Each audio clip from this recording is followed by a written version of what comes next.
do it, and then I see the end of the episode, and I don't have my hat on because I forgot to put it back on. It's not the business. As far as it being the business, it isn't. Microphone checkup. I'm ready. Everything's rolling. How's my audio? Your audio sounds great. Yeah, is that the one you're listening to?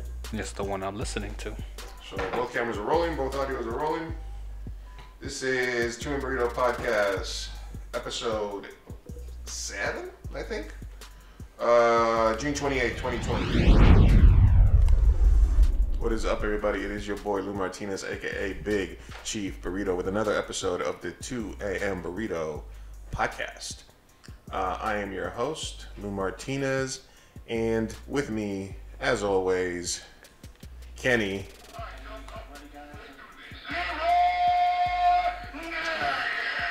Not related to Leroy Jenkins. Had to throw that out there for my gamer fans. But hey, just checking in with everybody. Another week, end of June in the year 2020 that was and wasn't. This year that seems to be taking forever under extreme pandemic circumstances. Hope everybody's staying safe. Depending on what state you are in, you may need to be staying home a little bit longer. And if you do go out, wear a stupid mask. Please wear a mask. Please wear a mask. It's not about yourself. You know the thing, and I saw you posted something about it. It's like we have Schrodinger's, and I'm fucking this up, but Schrodinger, you know, the whole Schrodinger's cat thing, where there's a box, they tell you there's a dead cat in it. But until you open the box, you don't know whether or not there's a cat's there. So it's like, is the cat alive? Is it dead? If you don't open the box, the cat's not there. So we all kind of have to pretend like we have this so that we can protect each other. So me wearing a mask is not about me being protected. It's about you being protected in case I have it and I don't know.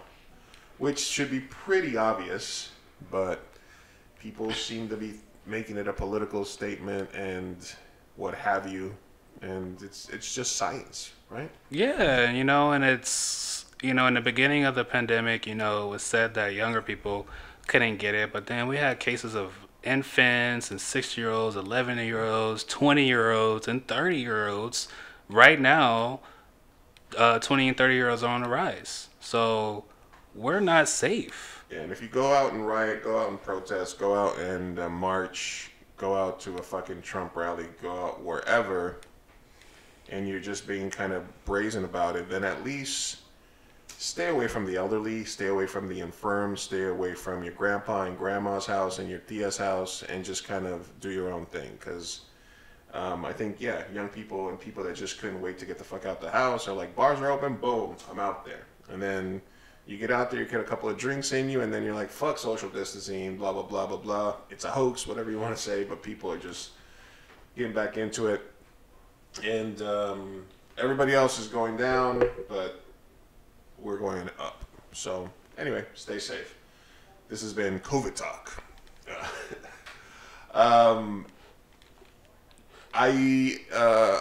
We used to do the In the Apocalypse podcast, and we would have the rant and or rave. Me and Ty would have something that we either were pissed off about or that we were super into, and I kind of wanted to bring that back for us. My rant this week is about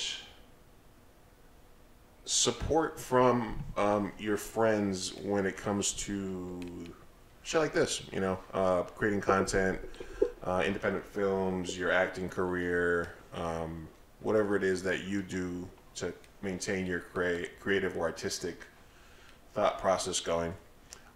And one of the things that I realized, probably later than probably a lot of other people have already realized it, is that you're only going to grow your career with people that don't know you. So we've been trying to sort of add subscribers to the channel, and literally the last several people that have subscribed, about half of the people that have subscribed recently to the channel, subscribed because I made a video that they were featured in. So they couldn't not subscribe. It would look bad if they're like, 2M Burrito's hooking us up. They're promoting my acting, blah, blah. I should be a subscriber to theirs. But you'd be surprised how many people subscribe. You'd be surprised how many people are your friends but don't necessarily support you. They don't go out of their way to support you. It's easier for them to... Now, they're on YouTube. They're on Instagram. They're liking posts. They're liking videos. They're creating playlists on YouTube. You know, they're sharing videos all the time. They're just not sharing yours. So don't expect, unless it's like your inner closest circle, like your family, your roommates, your friends, those people hopefully will be there. But in terms of acquaintances, colleagues, stuff like that, like you see all these fucking group posts where it's like, we should all have 10,000 followers, drop your Instagram and your YouTube channel, everybody follow everybody. And then you're sitting there fucking clicking on fucking 20 comments following all these people. I have about 200 to 300 channels on my YouTube stream that I'm never going to watch one of their videos. But if I know you, we've worked together, or even if I see you and I know you're trying and you got 40, 50 viewers, 10 viewers, I follow channels with 2 viewers, you know? Why not show a little love? So, but all that shit is bullshit because... So if you're like the 40th person down on one of those posts, you're not going to get any love, unfortunately. And, you know, you'll have 700, 1,000 Facebook friends, but only 200 YouTube subscribers. A lot of that has to do with the algorithms, etc. Because I have a sneaky suspicion that obviously Facebook and YouTube are rivals for video content. YouTube is YouTube, and Facebook has Facebook Watch. So if I post a YouTube video, I'm pretty sure that Facebook is gonna throttle whether or not that gets to people's feeds, all my friends, because it's an outside link. I pretty much confirmed that for you. Yeah, it's pretty much a thing. Yeah, I think that because I think so. I'll upload the podcast to Podbean first, so that it goes to all the podcast services, and then usually a day or two later, because it takes me a while to render the video, I'll do the video on YouTube, right? And then after that, I'll usually upload it directly to the Facebook page. But and I think when I share the video directly on Facebook, it gets more Facebook traction. Would make sense for them.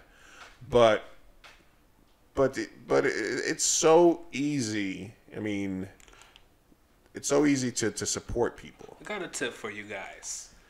If you have a Gmail account, technically you have a YouTube channel. All you have to do is go to that little box in the corner or wherever, top right. Looks like a little Rubik's Cube. Go to YouTube, click on YouTube, boom, you have a channel. You can start uploading, you can start talking about your quarantine experience or whatever, and you can also subscribe to our channels. Or any channels. Yeah, any channels. Your favorite channels, you know, and news channels, whatever it may be. Feel free. Just that was a little Saturday Night Live has a channel. The Late Show, you know, like the biggest ones that I'm subscribed to are like History Buffs, Cinema Sins. Those are usually Screen Rant. These are, you know, because I watch a lot of movie related stuff. I also ESPN, but there's also smaller channels. There's streamers that upload gameplay that I watch. You know, there's probably about 10 to 15. I mean, I know a lot of people like to watch booktubers. You know, they like to watch a lot of. There's something on YouTube for literally everyone, and if you are watching them, then you know it doesn't take that much. And you know, like some people have multiple Gmail accounts, and you can subscribe through multiple channels.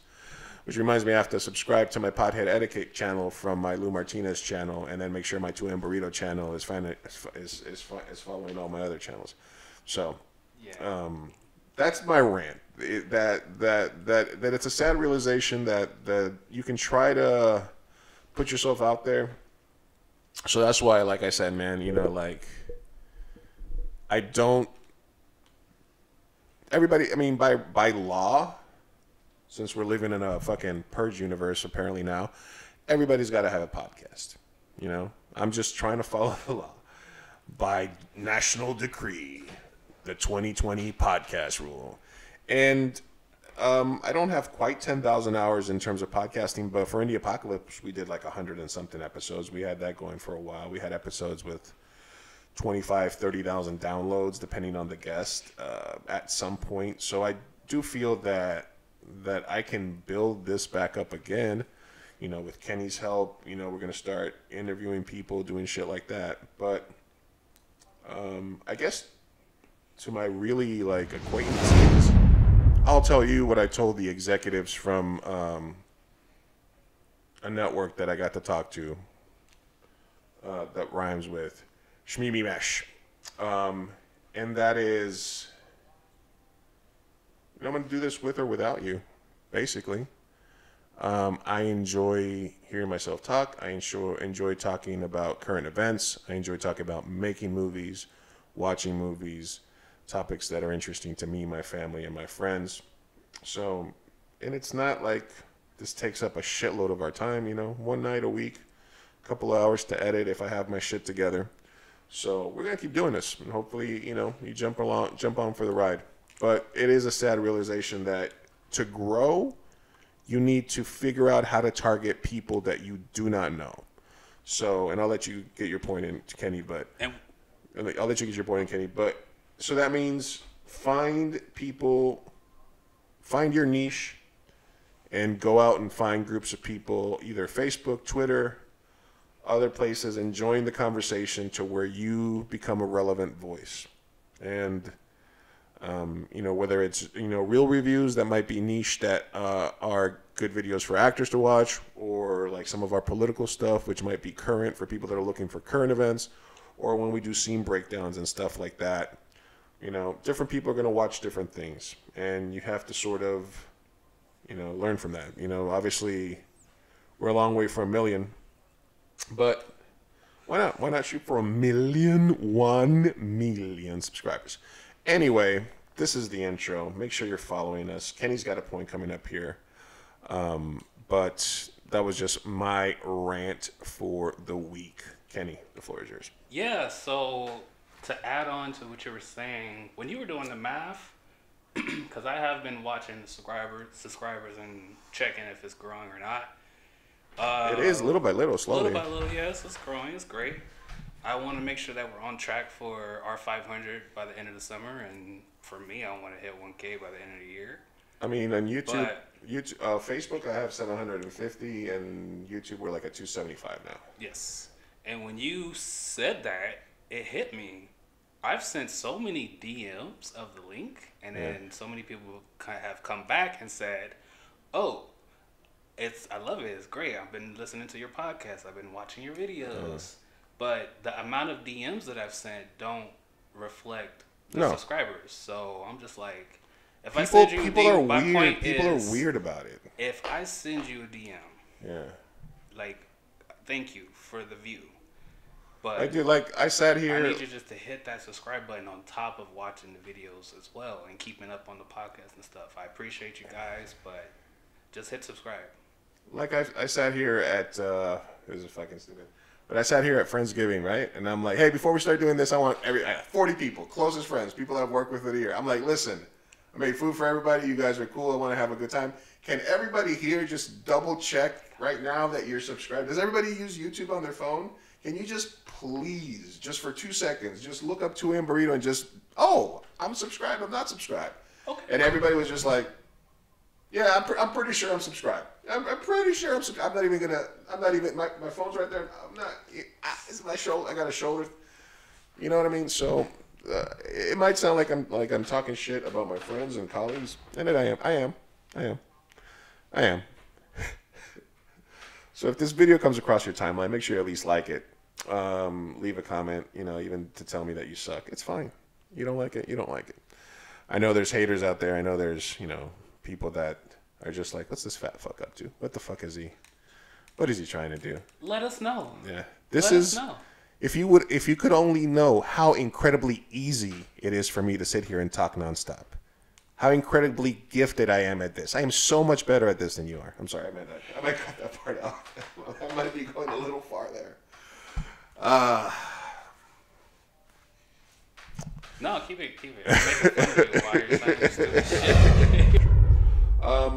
to follow up on that Facebook algorithm stuff that we were talking about as well, I also did an experiment a little while ago where I'm if anything, I'm left leaning. Obviously, I was a Bernie supporter, so I'm kind of on the left, but I also have some conservative. Like I believe in the Second Amendment and shit like that, and I'm more conservative about personal stuff in some instances. But I put up that picture.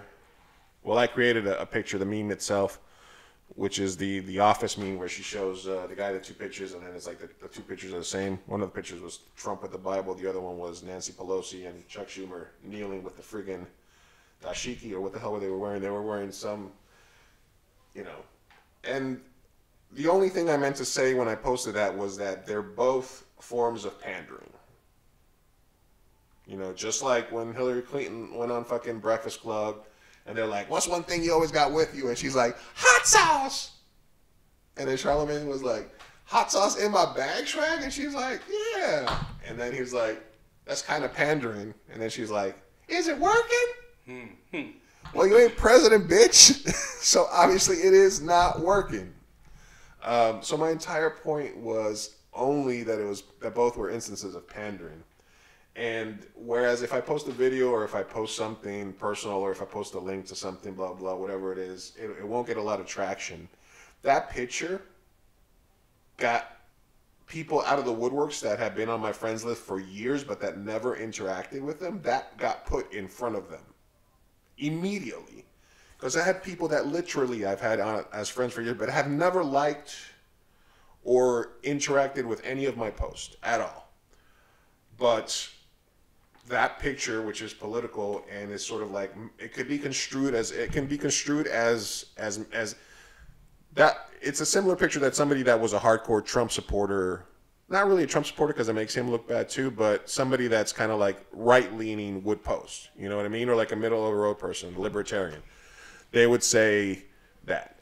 And obviously I'm not a fan of the DNC. I think they're full of shit. But it was interesting to me that I put this picture up and people that I had never interacted with were seeing it on their feeds, and they're like, there's a big difference. One of them, blah, blah, blah, pepper sprayed people to get them out of the way for the photo op. The other one was blah, blah, blah, blah, blah. And the one guy on the left did this. And I'm like, all right. And there's people that are much better at Facebook arguing than I am because I get tired and I'm just like, whatever, I'm backing away. I'm cool. But I'm happy that there's people out there that actually take the time to fight back, to give facts, like you, Kenny, other people, etc. But I just thought it was, I post something the day before, the day after, no traction, but this just, right? So obviously Mark Zuckerberg can eat a bag of dicks because he's allowing this algorithm to prioritize anger and prioritize clashes between different segments of the population. It's promoting this separationist by and am I partially to blame because I'm putting up something that's controversial? It's just something that I thought. I'm not either left or right. I'm an independent, and I'm thinking in this instance, these two pictures to me represent the same thing, right? Something that where left and right pander to minorities constantly. And so that's the role that the person who posted plays. But then if Facebook prioritizes it and puts it in front of more people's eyes so that they get more interactions and they justify their existence more, that's the part where they're playing a role by contributing to it, right? Yes. Kenny, your thoughts? Shit. I mean, fuck Zuckerberg. Fuck Zuckerberg. Yeah, I had a point. What was I gonna say? Oh yeah.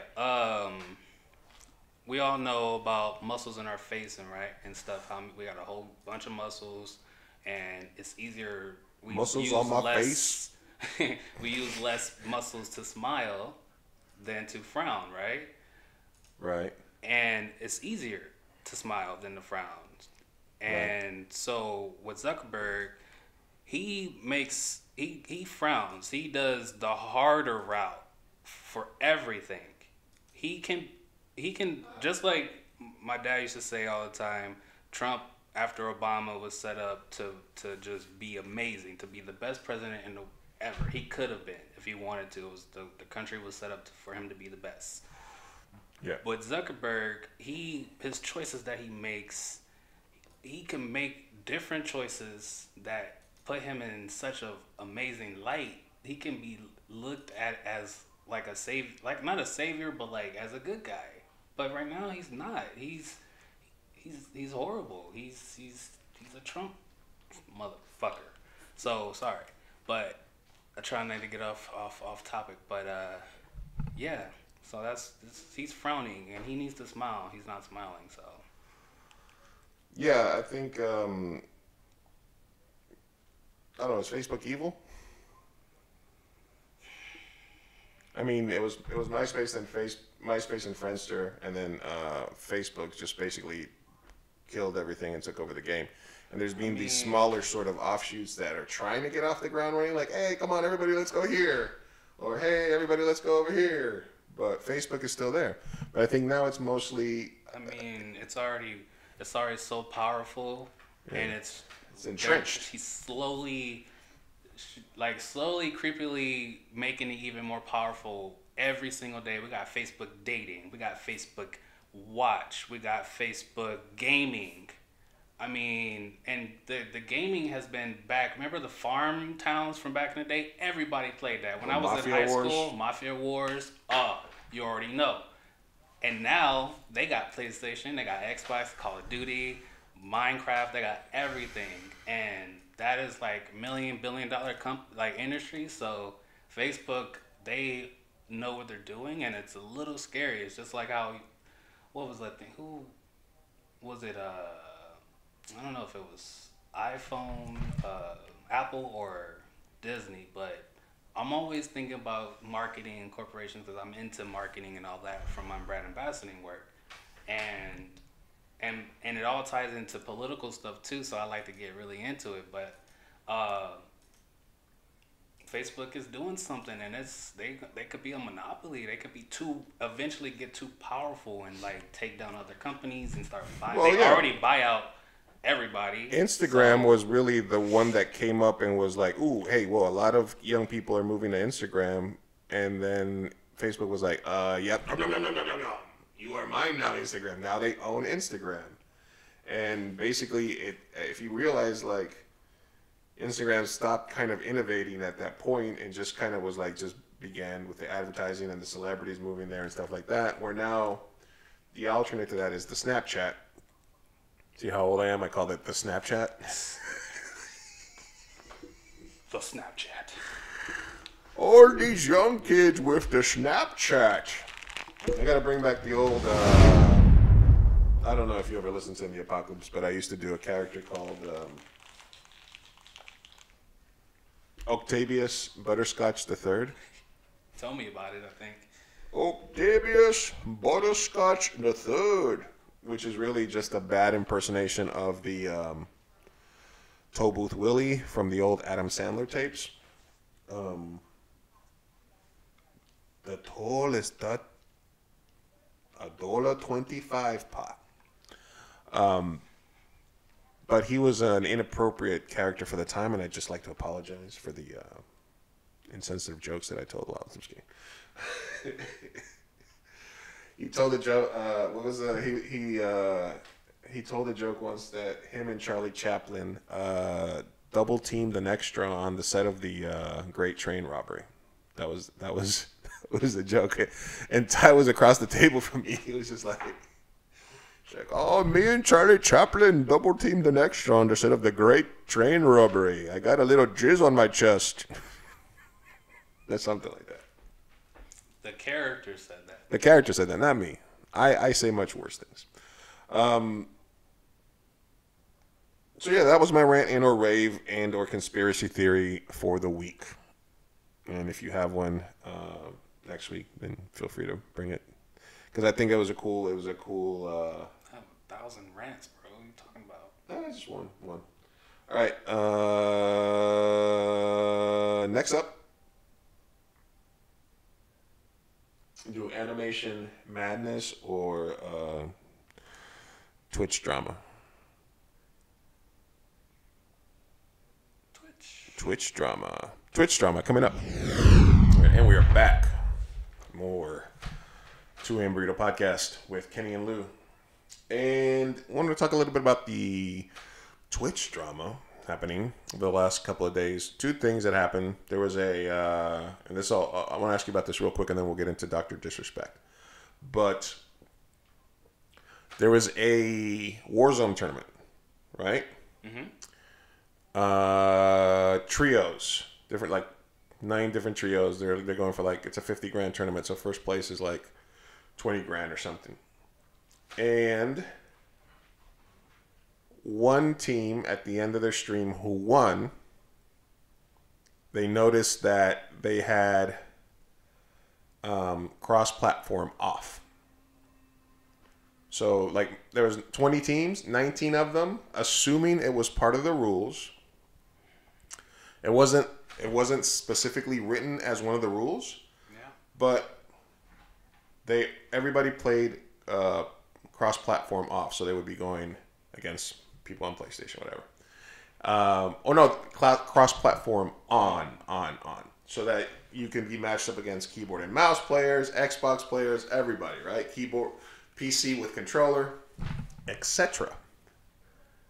So everybody plays that, which means that you can find, like, sometimes hackers, sometimes shit can happen, right? And these other guys played PlayStation only, which means they're getting into PlayStation lobbies only, which means they're theoretically not getting matched up with the best players in the whole world if you believe that there's skill-based matchmaking, because all these guys will have high KDs, and if there's skill-based matchmaking, they're gonna get set up with people, high-ranking PC and Xbox players as well, right? Yes. Okay, so out of all the teams, one team at the end, because the guy was going off screen and he was doing and it was like, turn cross-platform back on? And he was like, no. So it means they had it off the whole time, right? And then they looked at their players and they could see that all the games they played were all against PlayStation players. And this one kid was freaking out about it because they came in second place. But it was technically not against the rules. But the spirit of the game, spirit of the competition, if you know everybody else is doing it and you go out of your way to hide it, what do you think? Shady? More shady? Shady as fuck. Like, I mean, as you were saying, and I'm thinking more things. I was thinking, for one thing, that's just a no-no. Like, that's just, I mean, yeah, it's not in the rule book or whatever, but it's just one of those rules everybody follows. Just like, it's a standard rule during competitions or production companies. You should not. An actor should never ever get hired into an alcohol commercial before they're 25, even though the legal drinking age is 21. That's because filmmakers. That's just a rule that we, like, an unsaid rule that filmmakers have. So with the gaming community, you just have your cross, especially for tournaments. Like, what the? Like, I've never heard. It's a standard rule for most tournaments. It probably, yeah. I don't know about tournaments like that heavy, but if it's a tournament that doesn't have that rule stated, everybody is probably gonna have it on. And for this one team, that's not cool. That's not cool. Because now, I mean, if they made a big deal about it, and now other people know about it, I hope other people don't follow suit, and now there's an issue. You know, I think that one thing that'll happen is that it'll be more specific on future tournaments. That'll be like a specific rule so that people like that can get disqualified. I hope. And then also, I mean, there's a certain element where they're like, well, if you ain't cheating, you ain't trying. You know, that's an old baseball adage. That's why people say that, I mean, if you're familiar with the Houston Astros, they were stealing signs. You familiar with that? They were getting somebody when they were stealing the signs from a camera in center field that was meant for replays.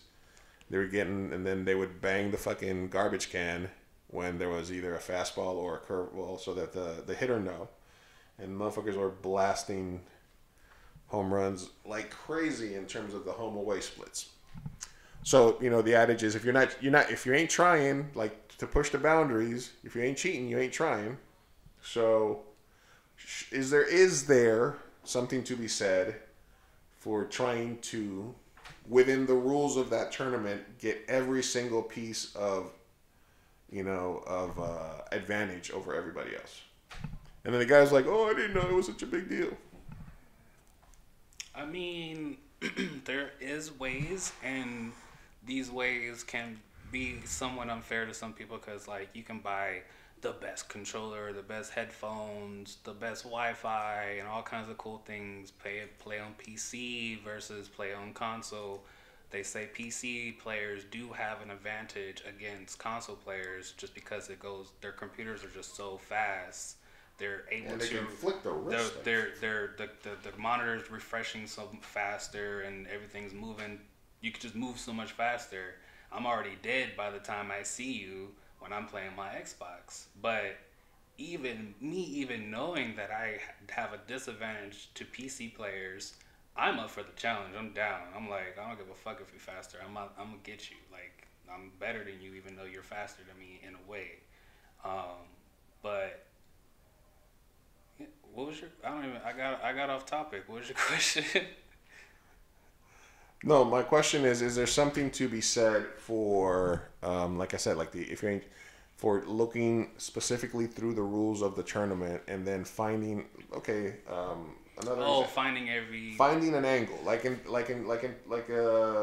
only like I was saying before. I guess I was answering the question. Only with just on Christmas or whatever birthday, don't get a new whatever and ask your mom, dad, boyfriend, girlfriend, husband, wife for the new headphones, and just start saving up for the new things, and then you won't be at a disadvantage. Oh, I thought you were gonna say, I thought you were about to say right now, which is don't get engaged on Christmas or their birthday, because then you can't get the ring back because it's technically a gift.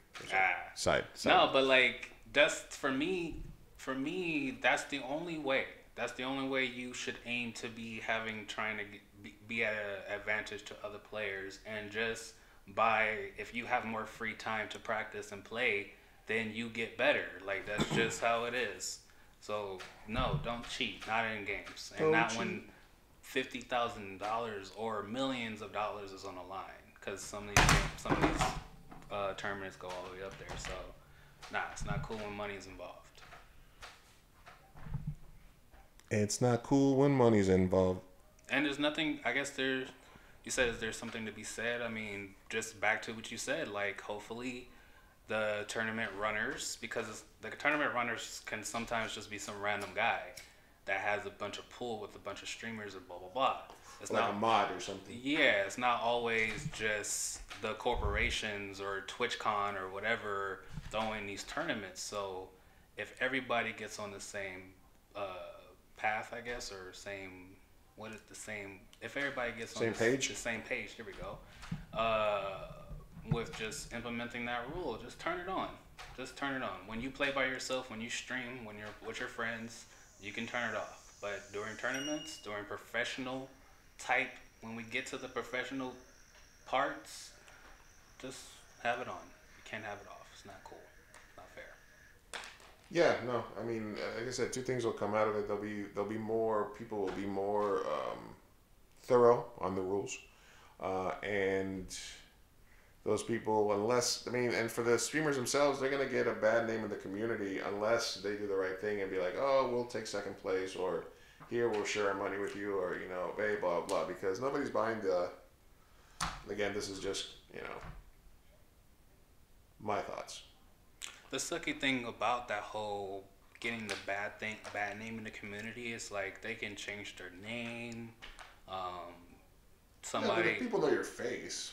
Yeah, but then again, the community is like, it's the gaming, streaming, and all that is such a growing industry. There's another million viewers every month, so that gamer gets new fans that don't know that he's a douchebag yet. So it's like they're almost not affected by the bad shit that they do, which is unfortunate. They're affected because they can get banned and lose a sponsor or something like that. Lose 100 fans or 1,000 fans or whatever, but they can just get it back over 6 months, over a year, 2 years. Change your name. You can't change the face, but you can change your name. And You just can't change your face. changing the name is very important because people remember the name. They know the name a lot more than the face. And yeah, so I mean, it's a smaller topic than the other one that I want to talk to you about regarding gaming, which was Doctor Disrespect, but it's still interesting. And the whole kind of gaming world in terms of it was Twitch has been king for a long time. Like you said, Facebook is trying really hard to get their gaming set up, and then Mixer announces where a bunch of smaller mid-sized streamers found out on stream from their chats that they were shutting down, and then they were moving in a month. They're like, in a month. And a lot of streamers over the last couple of years have had to make that decision. Should I go on Mixer, which is a startup, and try to grow an audience there? Or do I go battle with the masses and the horde on Twitch?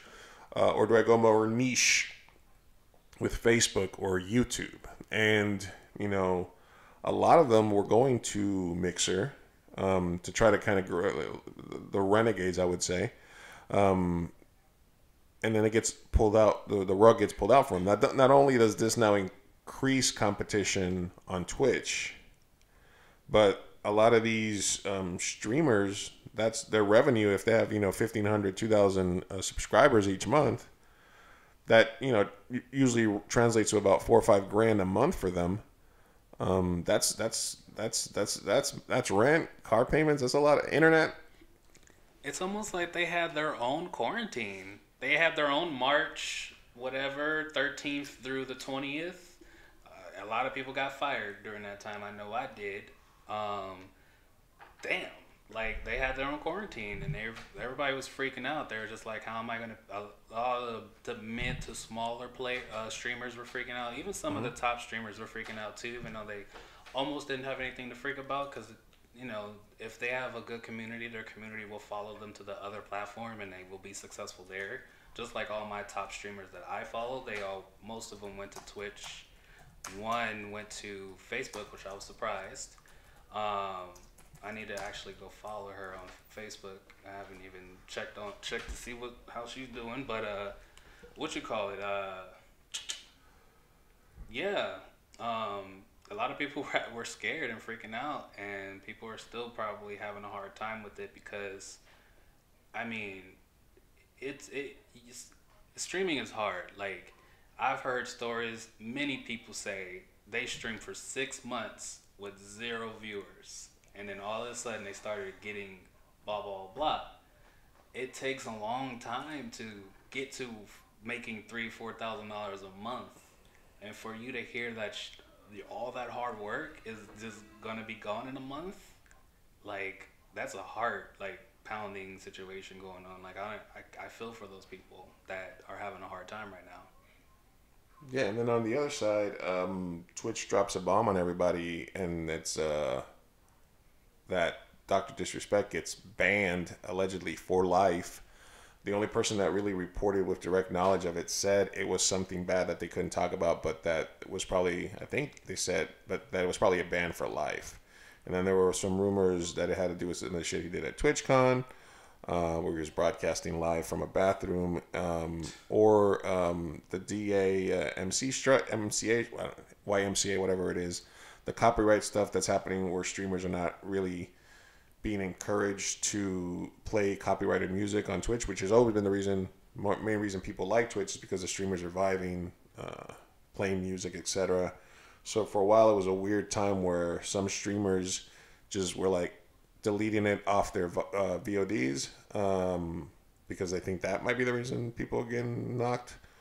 But they were still playing, and then some other ones were trying to play non-copyrighted music, which meant they were playing some really jacked up bad music in the background. So it's just kind of a weird situation. It was kind of a weird. It's been a weird kind of last couple of weeks in the gaming world. The Mixer stuff, the tournament drama, and now Dr. Disrespect out of nowhere. And I for some reason I'm new to like getting into like gaming and watching gamers. Like I appreciate what they do and just interested in how they build an audience and stuff like that, and how much money they can make too. But for some reason, just me, I can't get into the big time gamers and watching them. Number one, because too much stuff is happening in the chat that they just can't keep up with it. And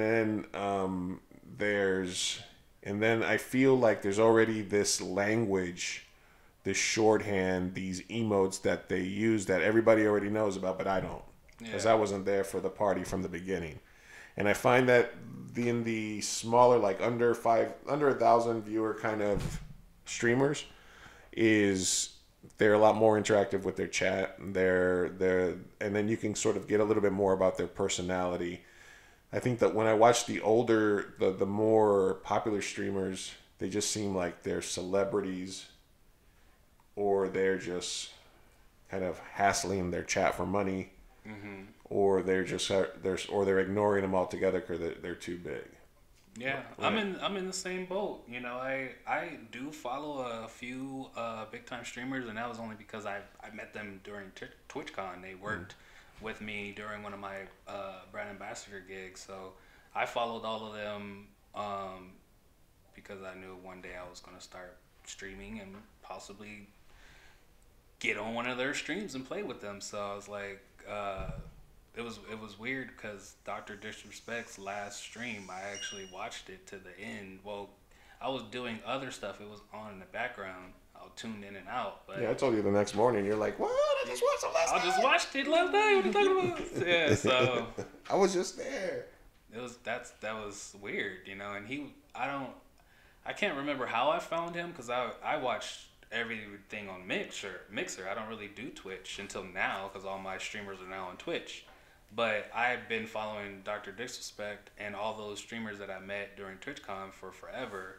So he might have been on a Zoom call at my little booth playing with all the people that came to my booth during TwitchCon. Oh yeah, I was gonna tell you earlier. It was the main person that's talking about everything. He has like a trusted source that told him what it is, and they think it's, like you said, very bannable material. So and everything else is just rumors. So. Terms of service includes anything you do when you're working and also when you're not working. Mm-hmm. But then I also heard that this say he's not going to have to sell his Lamborghini. He's probably he's made a pretty penny so far. He when what is it, Shroud and Ninja went to Mixer, he got basically, they're like, okay, we're gonna have to give you a little extra cash to keep you here. So he was under contract. I think they're refunding his 50,000 subscribers their subs. So they're giving back $250,000 because it's $5 a sub, right? So damn, that's gonna go all over to Twitch and Twitch people. That's gonna be dope. Yeah, and then there's a bunch of probably Twitch Primes available for people to give to other favorite streamers. Shout out, I don't know, Nacho Too Much is my favorite. That's that's the only one that I ever fuck with. Shout out Thumbless Cuddy and Little Blasty Blast. I know, who do I watch? I watch Nacho Too Macho. I watch Spiros. I watch Youngsta. I watch Sean P a little bit now. Rarezy, rarely. He's my favorite keyboard and mouse player. Sometimes they're on Flux. And Rallied, who's a fucking beast. And then I alternate between, because it's something that I can watch that's live, in between when I'm working, when all I'm doing is like intern information and shit for my job, and then I just need something on, so I just watch, stuff like that. But shout out all those streamers, but it's just it's interesting. I think the main things is are the Mixer people from all the topics we talked about, are the Mixer people gonna be welcome to Twitch? And I saw a lot of big streamers that were saying, hey, if you're a Mixer kid and you got fucked over, drop me know, let me know so I can follow you. Blah blah blah. They've been very welcoming. It's Yeah. been, that's why I hope that not I hope, I know all these Mixer streamers are already going over to Twitch already because it's still like 20 days till Mixer is over. So it's time to start rebuilding now, and it's perfect because all my streamers, for one thing, they got their whole entire community from Mixer, and they all followed, which is great. But then I'm seeing all these new people pop up, and they love these streamers. They love these streamers that I've been following forever, and they're already very successful. So, Yeah. But I don't think everybody is going to have that good luck. I think because of those few streamers that I follow, they're mid to almost getting high streamers. So they have a little more easier for them. So. All right, here's my conspiracy theory. Ready? Okay. Mixer, right, goes out of business. Facebook offers Ninja and Shroud twice their contract to come over to Facebook Gaming. They say no, I'm assuming because I had a clause in their contract that allowed them to get bought out if for some reason, because they had to go to Mixer. So if you're Mixer and you're giving Shroud and Ninja a contract, then they're like, okay, but if you guys go under, we still get our money.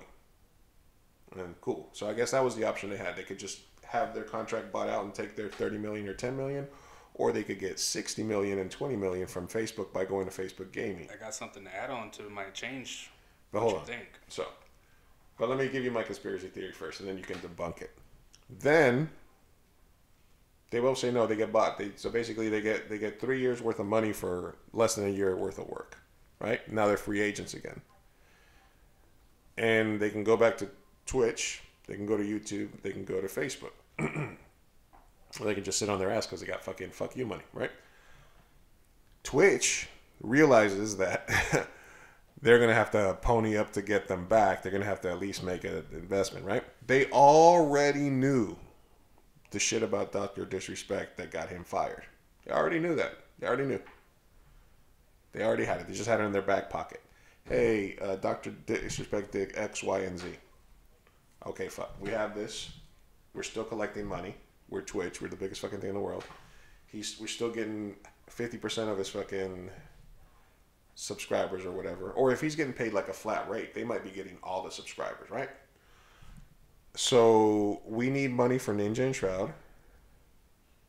Let's go ahead and pull this fucking plug on Dr. Disrespect that we've always had the option to, but we haven't before because we needed him. But now that Ninja and Shroud are possibly coming back, they might be like, we need to get out of this $20 million contract we gave Dr. Disrespect when Ninja and Shroud left, and we need that money so we can give it to Ninja and Shroud because we want them back because they're bigger than Dr. Disrespect, right? Plus, we got all these Mixer kids that are about to come over. We'll be able to we got all these Mixer kids coming over, right? So we'll be able to sustain any hit that we might take. Conspiracy Lou. So let's just go ahead and now pull the plug on Dr. Disrespect for something that he might have done maybe 6 months ago, but they always just kind of kept it in their back pocket. You know what I mean? Yeah, I liked a lot of that. I was only gonna add on to what you were saying, but now I have one debunk, and that's only the money thing, getting out of the contracts. Twitch makes so much freaking money. I don't think $20 million contract or whatever is nothing to them. I don't think they're not trying to I wouldn't think that they're trying to get rid of Dr. Disrespect to save money or whatever. That he's making them millions of dollars almost a day or whatever. I don't really know the numbers, but I know it's a lot.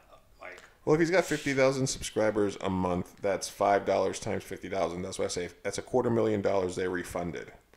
So that's $250,000 that they make up. And then usually it's a 50-50 split for Twitch partners. But then I think it might be like 60-40 for like their favorite ones. Some of them might get more like 70% of their subscribers because they're like, we want you here. Mm-hmm. It's a sweeter deal. And really quick, Shroud and Ninja, got 5 minutes on that one.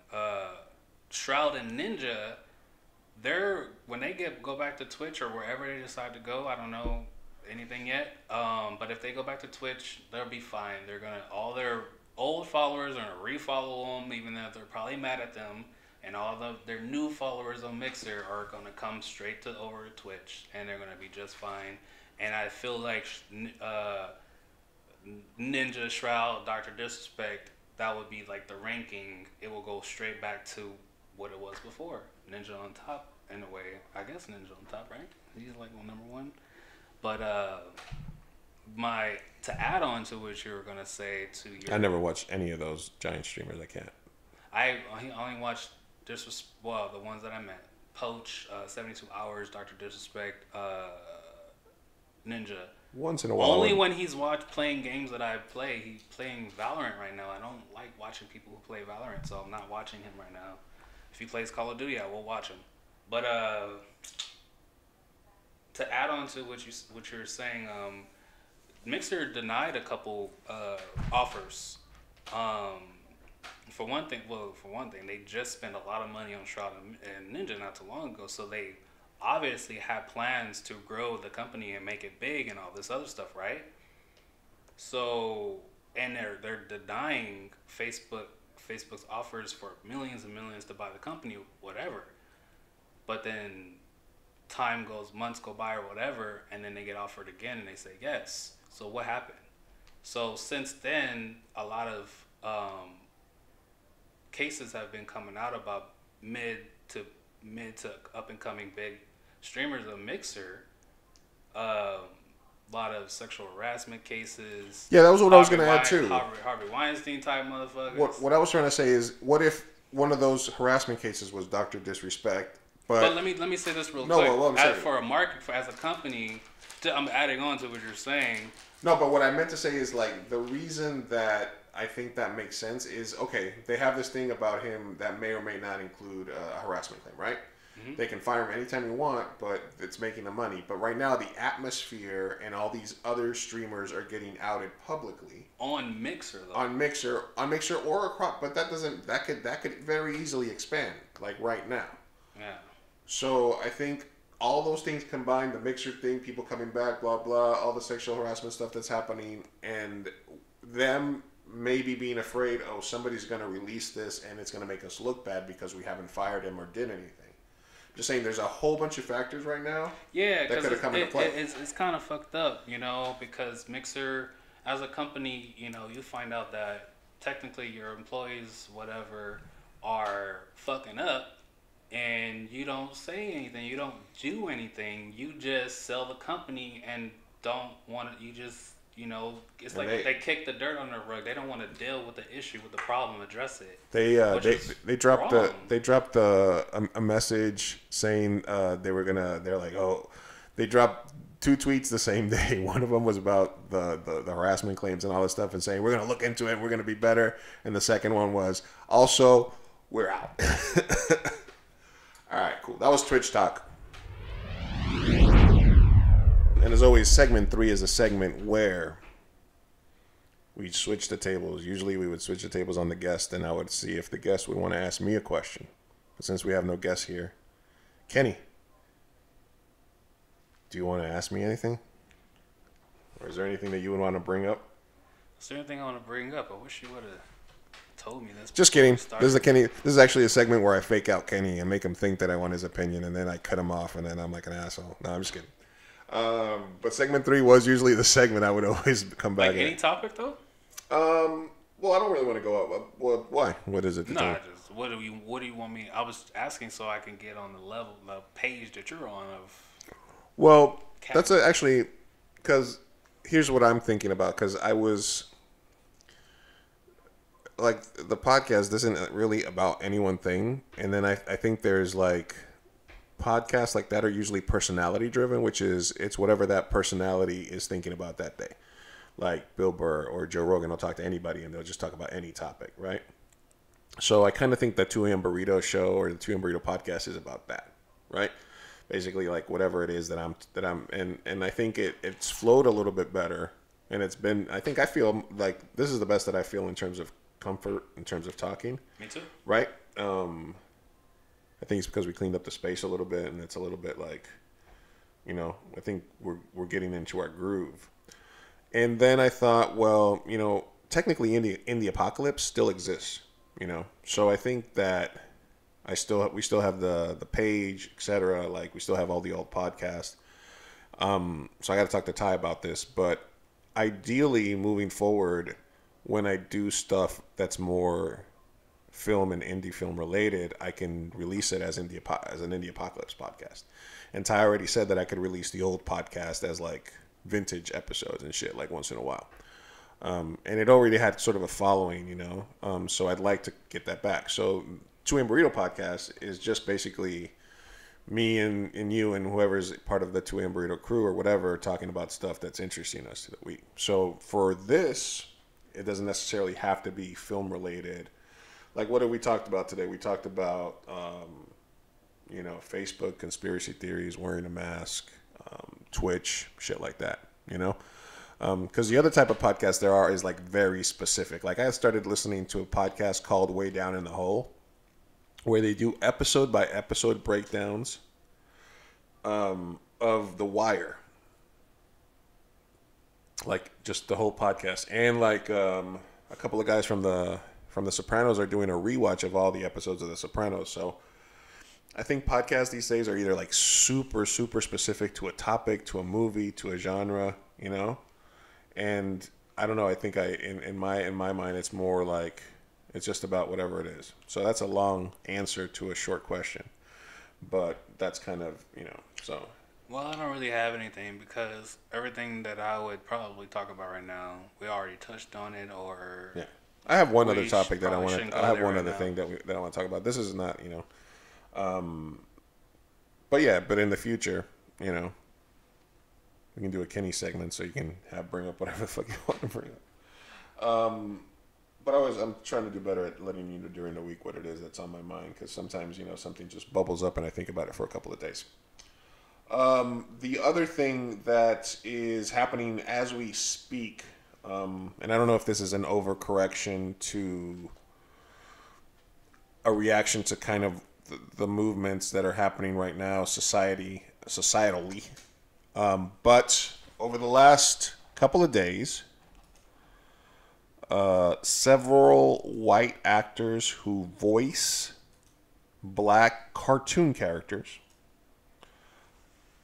have quit their job.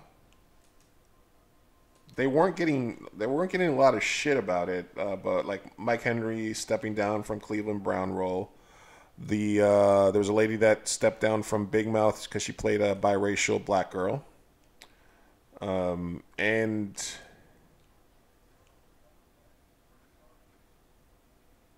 I don't know. I think for me, it's. We talked about this last time, okay? So people with disabilities, people of different gender identities that want representation is, I think, an equivalent to early Hollywood where, you know, white people played everything. And if you go further back to like Shakespearean theater, white men played everything, right? So first, only men allowed to act. Then only men and women that are white allowed to act, even if you have to put some shoe polish on your face to play a black person. Then, you know, we start letting minorities play minority roles. Hey, check it out. And so at that point, everything's, all right, this is good. But now even more and more disenfranchised groups of people are like, well, now it's our turn, you know, let's keep going this around. And I feel that that's a valid point and a valid request from Hollywood. However, I still don't want to take away acting as a profession, because I do believe that it takes talent to transform yourself into something that you're not. And I don't feel that that is disrespectful to a culture, and that's just my opinion, as long as it's done in the right way and it's not a parody like literal blackface, right? Yeah. So we get to... Let me wrap it up. Because I know... There's more stuff's coming up. I know, I'm trying to craft my thoughts. So, yeah, like I was saying, I'm not when I do the Octavius Butterscotch, I'm not an 80-year-old man. who's a degenerate and used to double team extras on the set of The Great Train Robbery with Charlie Chaplin. I'm not that guy. That's a character that I play. Marky Post, right? No, Marky Post, not Marky Post. It's Nancy Cartwright. I know I said Marky Post. Nancy Cartwright is not an 8-year-old yellow boy. And yet she does the voice of Bart Simpson, right? Phil Lamar is black. And yet he voices Samurai Jack, who is not black. I'm pretty sure the person that does SpongeBob does not live in a pineapple under the sea. Pretty sure.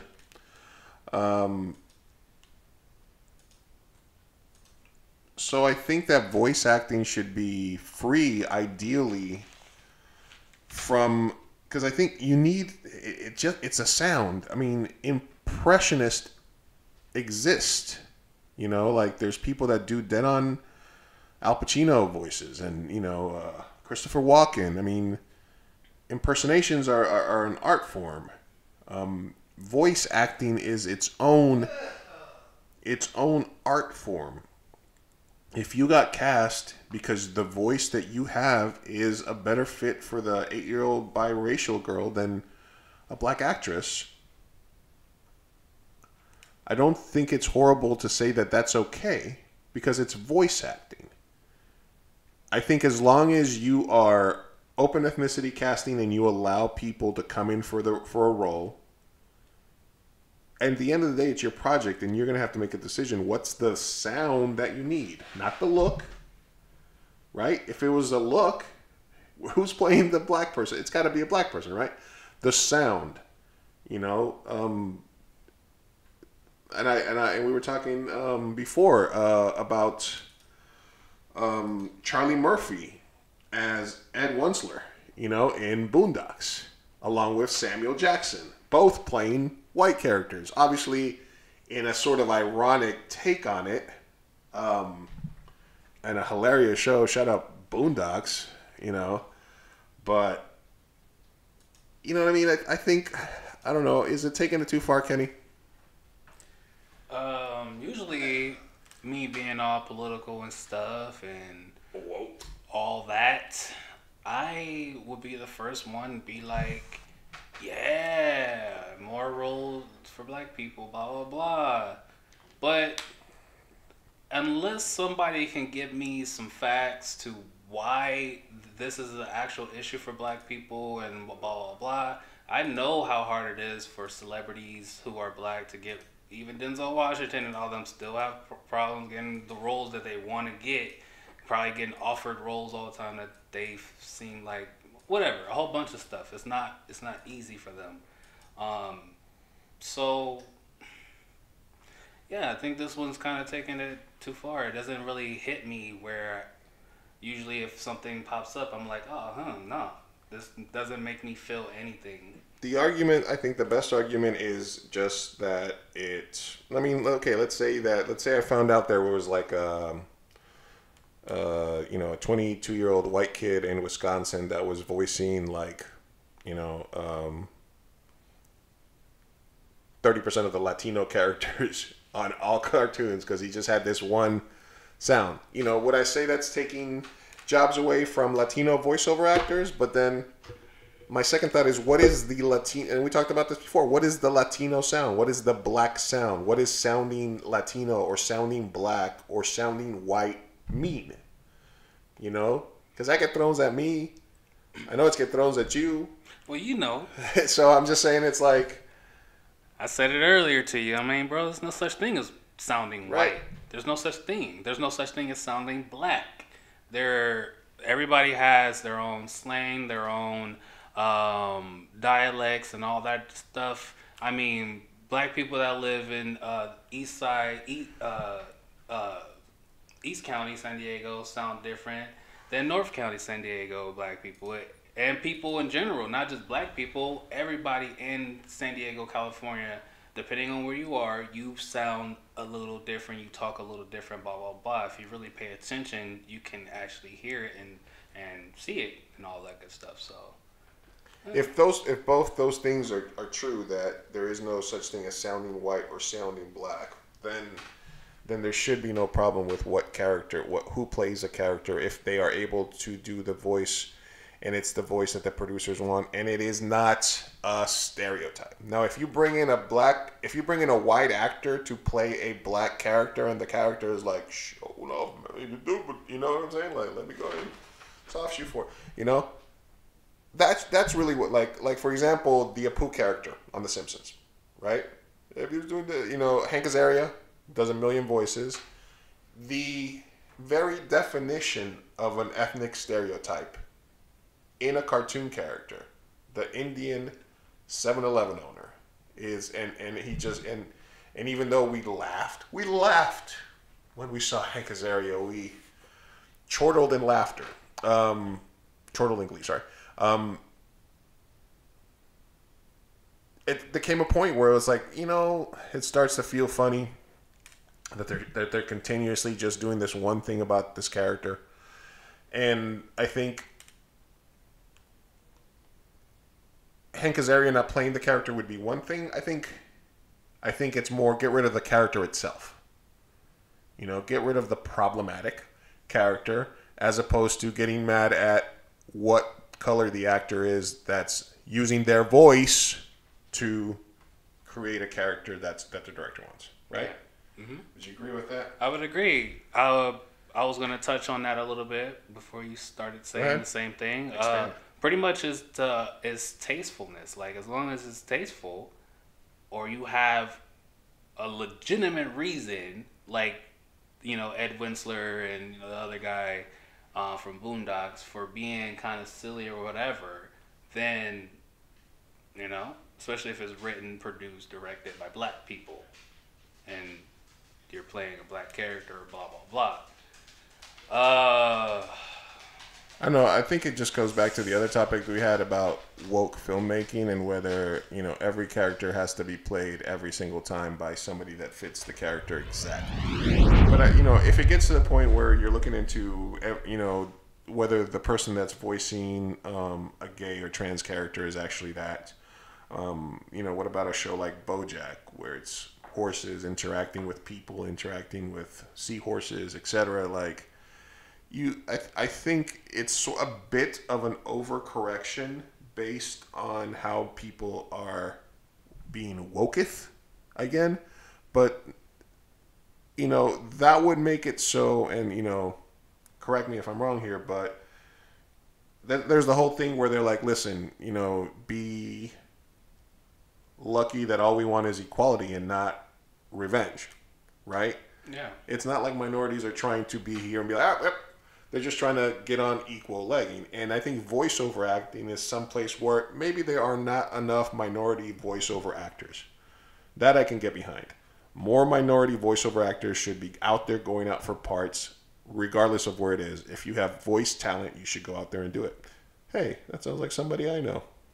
Of course, Lou, you should go do that. But, okay, I'm going to put this reminder here to work on my voiceover reel. In a world. Okay. But I do think it's a bit of an overcorrection right now because of everything that's going off and people trying to get ahead of it, and they're just thinking they're doing something by saying, I play a black girl in this show and I feel that should be a black actress. And is that white guilt?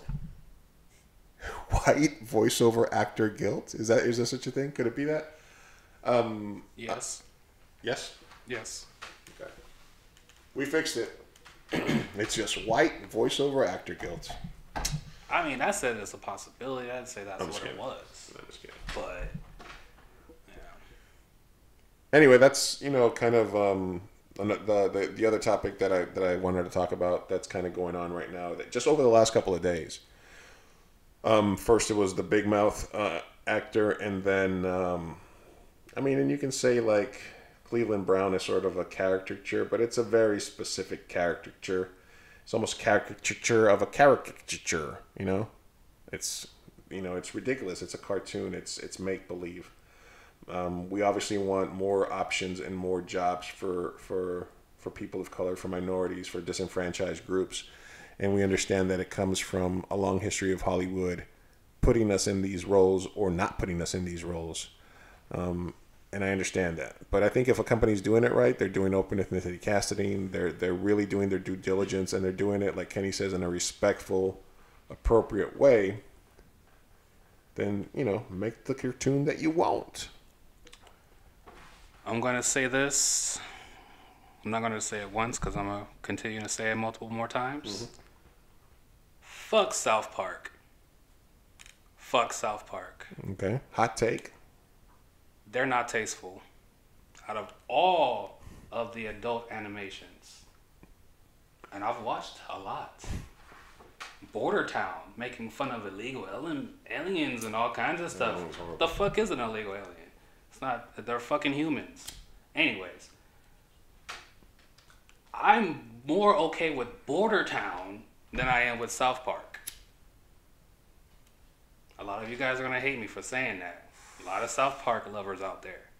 I loved South Park before, but I haven't watched anything the last 5 seasons. For some reason, it just kind of became too meta. When I have told people my reasons about why I don't like South Park, the first thing that they always say, but it's how I stay up on all the trending topics and politics and what's going on around the world. You stay up on news and what's going on around the world about celebrities and stuff from South Park? I am done with this conversation. Like, literally, like, that is my issue with South Park. I think the last episode that I can remember that was like a new episode that I saw was the medicinal chicken episode, where they basically do a Scarface thing with Cartman fucking selling Kentucky Fried Chicken, and he's like snorting the skin off the chicken. But obviously, Chef Token, right?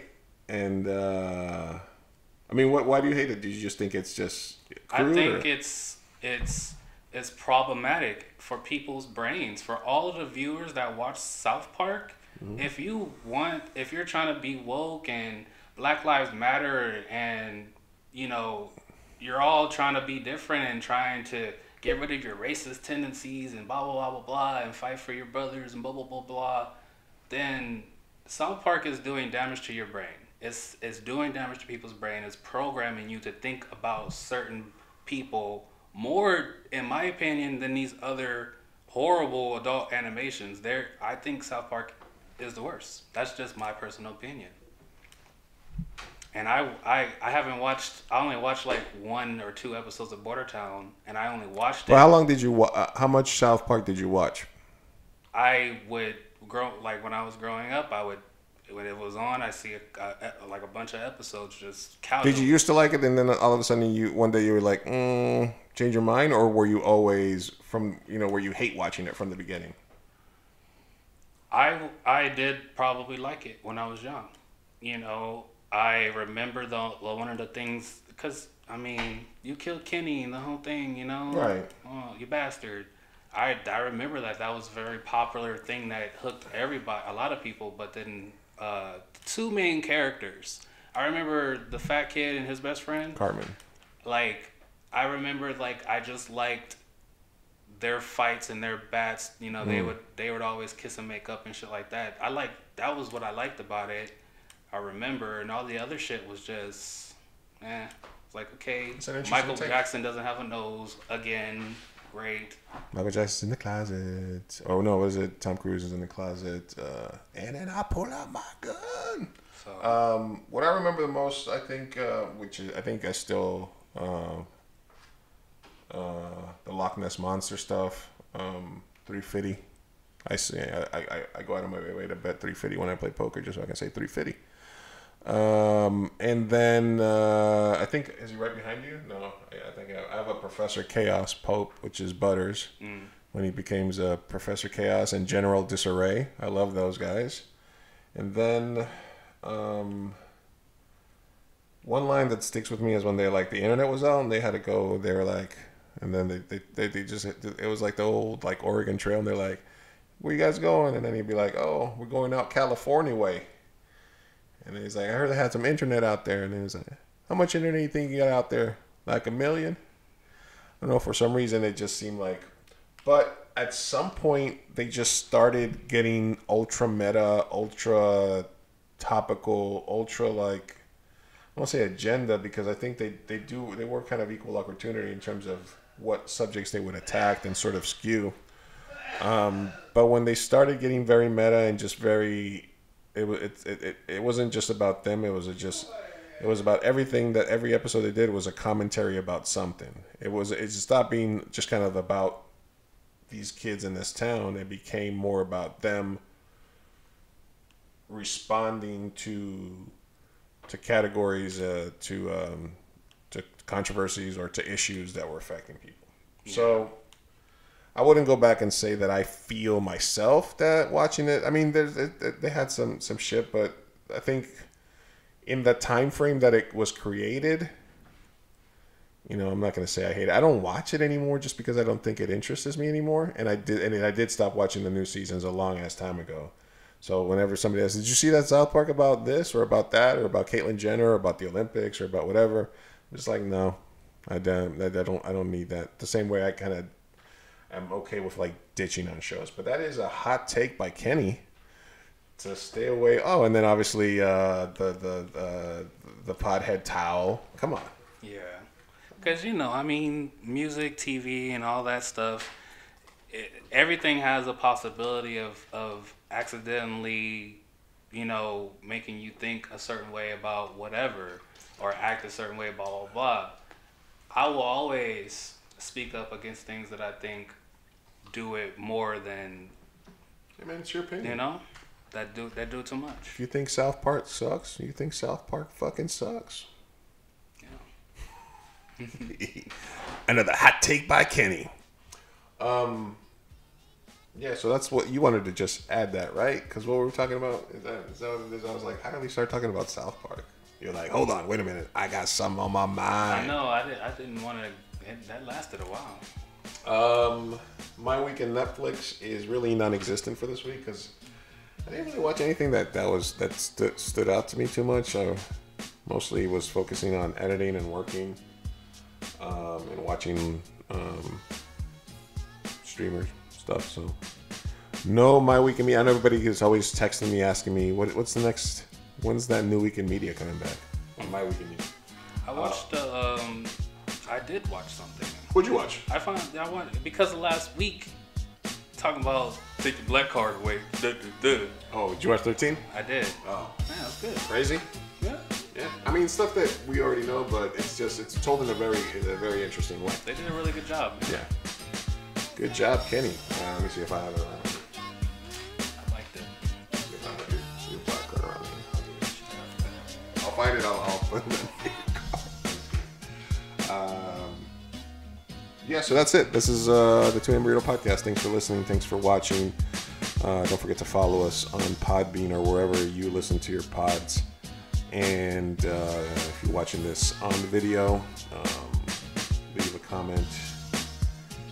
What'd you think of Kenny's hot takes? Do you love South Park? Do you hate it? Will I remember to mention that we talked about South Park at the end of this podcast? Who knows? Find out next time on the 2 AM Burrito Podcast. Thanks for listening. For Kenny and Lou, peace. Try better next time.